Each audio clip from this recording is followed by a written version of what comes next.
Hi welcome to yoyo TV రాజకీయ చదరంగం.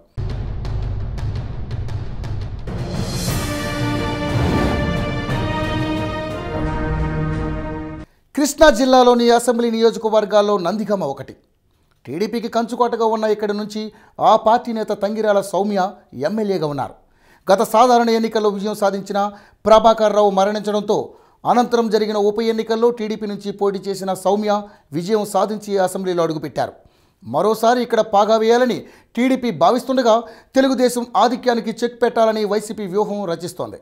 దీనితో ఇక్కడ ఆసక్తికర పోరుకి రంగం సిద్ధమవుతుంది. కృష్ణా జిల్లాలో ఎస్సీ నియోజకవర్గాల్లో ఒకటైన నందిగామ అసెంబ్లీ నియోజకవర్గం 1955లో ఏర్పడింది. మొదట కమ్యూనిస్టులకు, ఆ తర్వాత కాంగ్రెస్ కి మద్దతుగా ఉన్న ఈ సెగ్మెంట్ ప్రస్తుతం టీడీపీ కంచుకోటగా మారింది. 55 నుంచి ఇప్పటి వరకు ఇక్కడ 14 సార్లు ఎన్నికలు జరగగా టీడీపీ అత్యధికంగా 7 సార్లు విజయం సాధించింది.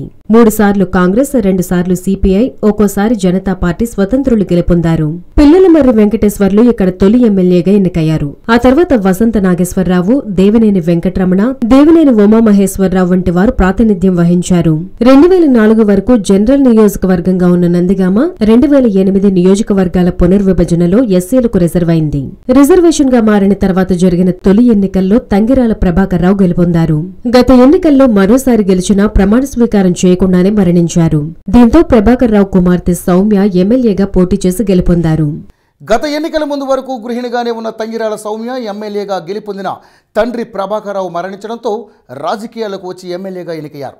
మరోవైపు గత సాధారణ ఎన్నికల్లో ఓటమి సవిచూసిన వైసీపీ నేత జగన్మోహన్ రావు ఈసారి ఎలాగైనా గెలవాలన్న పట్టుదలతో సెగ్మెంట్లో నిరంతరం పర్యటిస్తూ పట్టు పెంచుకుంటున్నారు. నందిగామ అసెంబ్లీ నియోజకవర్గ పరిధిలో మొత్తం ఓటర్లు దాదాపు 1,75,000.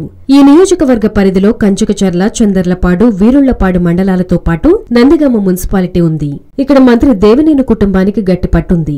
జనరల్ గా ఉన్నప్పుడు ఆ కుటుంబ సభ్యులు ఇక్కడ ప్రాతినిధ్యం వహించారు. అదే ఇప్పుడు టీడీపీకి కలిసొస్తోంది. దీనికి తోడు చేసిన అభివృద్ధి కూడా మరోసారి గెలిపిస్తుందని ఆ పార్టీ భావిస్తోంది. మరోవైపు వైసీపీ ప్రభుత్వ వ్యతిరేకతపై ఆశలు పెట్టుకుంది. 94 నుంచి ఇక్కడ టీడీపీ గెలుస్తూనే ఉన్నా అభివృద్ధి జరిగేదేమీ లేదని, తమకు ఒక అవకాశం ఇవ్వాలని ఆ పార్టీ భావిస్తోంది. ఇక జనసేన కూడా ఇక్కడ బలమైన అభ్యర్థిని నిలబెట్టడానికి సన్నాహాలు మొదలుపెట్టింది. పవన్ అభిమానులు ఈ సెగ్మెంట్ పరిధిలో ఎక్కువగా ఉండడం తమకు కలిసొస్తుందని ఆ పార్టీ భావిస్తోంది. అనూహ్య పరిణామాలేవి ఎదురుకాకుంటే ఇక్కడ టీడీపీ నుంచి సిట్టింగ్ ఎమ్మెల్యే తంగిరాల సౌమ్య పోటీ చేయడం ఖరారైనట్టే. ఇక వైసీపీ నుంచి కూడా ఆ పార్టీ నియోజకవర్గ ఇన్ఛార్జ్ జగన్మోహన్ రావు బరిలో దిగబోతున్నారు. జనసేన అభ్యర్థి ఎవరు అనేది స్పష్టత వస్తే ఇక్కడ పోటీ ఆసక్తికరంగా మారడం ఖాయం. నందిగామ టీడీపీకి పెట్టని కోటగా ఉంది. 94 నుంచి వరుసగా 6 సార్లు ఆ పార్టీ విజయం సాధించింది. 7వ విజయంపై కన్నేసింది. అయితే ఈసారి విజయం తమదే అన్న ధీమా వైసీపీ వ్యక్తం చేస్తోంది. ఎమ్మెల్యే సౌమ్య రాజకీయ అవగాహన లేమిని తమకు అనుకూలంగా మార్చుకోవాలని ఆ పార్టీ భావిస్తోంది. అయితే మంత్రి దేవినేనికి ఇక్కడ గెలుపు కీలకంగా మారింది. అయితే మైలవరంలో వసంత కుటుంబం పోటీలో ఉండడంతో దేవినేనికి గట్టి పోటీ తప్పకపోవచ్చని, అందువల్ల నందిగామ వైపు మంత్రి రాకపోవచ్చని వైసీపీ భావిస్తోంది. ఇది కూడా తమకు కలిసొస్తుందని వైసీపీ ఆశలు పెట్టుకుంది. ఇక తొలిసారి పోటీ చేసిన సత్తా చాటాలని జనసేన భావిస్తోంది. 2009లో పీఆర్పీకి చెప్పుకోదగ్గ ఓట్లు రావడం తమకు కలిసొస్తుందని జనసేన ఆలోచనగా ఉంది. మొత్తంగా ఇక్కడ త్రిముఖ పోటీ జరగనుందని స్పష్టమవుతోంది. నియోజకవర్గంలో టీడీపీ ఇప్పటికీ పటిష్టంగా ఉంది. అయితే వైసీపీ కూడా బలం పుంజుకునే ప్రయత్నాల్లో ఉంది. వైసీపీ ఇన్ఛార్జ్ జగన్మోహన్ రావు ప్రజల్లోకి వెళుతూ బలపడే ప్రయత్నం చేస్తున్నారు. మరోవైపు జనసేన కూడా బలమైన అభ్యర్థిని బరిలో దింపడానికి ప్రయత్నాలు మొదలుపెట్టింది. ఈ నేపథ్యంలో ఇక్కడ టీడీపీకి ఈసారి గట్టి పోటీ ఎదురయ్యే అవకాశాలు కనిపిస్తున్నాయి. సో ఫ్రెండ్స్, చూశారు కదా, ఇది వాటి రాజకీయ చదరంగం. వచ్చే రాజకీయ చదరంగంలో మళ్ళీ మీ ముందుంటా. Until then keep watching YoYo TV channel. Hello, మిమ్మల్నే యోయో టీవీ యాప్ డౌన్లోడ్ చేసుకున్నారా?